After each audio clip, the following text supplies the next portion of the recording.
হাজোত ব্ৰহ্মপুত্ৰৰ বাঢ়নি পানীয়ে উটুৱাই লৈ গ'ল বাঁহৰ দলং। ব্ৰহ্মপুত্ৰৰ বাঢ়নি পানীয়ে উটুৱাই লৈ গ'ল হাজোৰ মিলপাৰা টাপাবৰী সংযোগী বাঁহৰ দলং।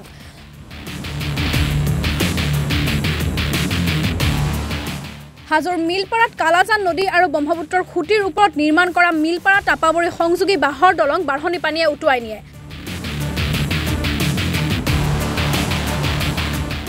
প্ৰায় 9খন গাঁৱৰ জনসাধাৰণ আৰু স্কুলীয়া ছাত্ৰ-ছাত্ৰীৰ যাতায়াতৰ অসুবিধাৰ সৃষ্টি হৈছে।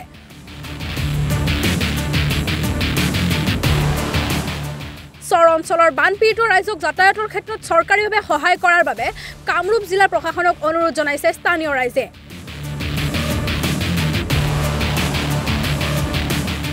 নেৰানেপেৰা ৰাজ্যত নেৰানেপেৰা বৰষুণৰ বাবে আমাৰ মিলপাৰা টাপাবৰী এখন দলং আছিলে, সেই দলংখন আজি উঠি গ'ল আৰু এই দলংখনেৰে প্ৰায় 9খন গাঁৱৰ লোকৰ যাতায়াতৰ একমাত্ৰ ভৰসা আছিলে।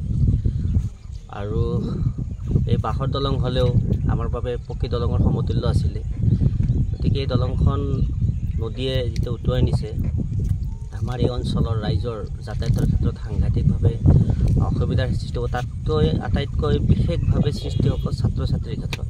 1000ৰ অধিক ছাত্ৰ ছাত্ৰী আপোনাৰ আহি ৰামদিয়া কলেজ এইফালে যিখিনি শিক্ষা অনুষ্ঠান আছে তাতে অধ্যয়ন কৰে, তেওঁলোকৰ ক্ষেত্ৰত সাংঘাতিকভাৱে কষ্ট হ'ব।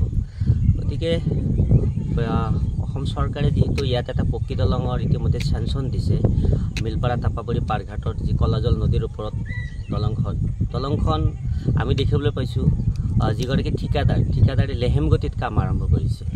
এতিয়া যিহেতু প্ৰতিকূল বতৰ, এতিয়া সম্ভৱ নহয়।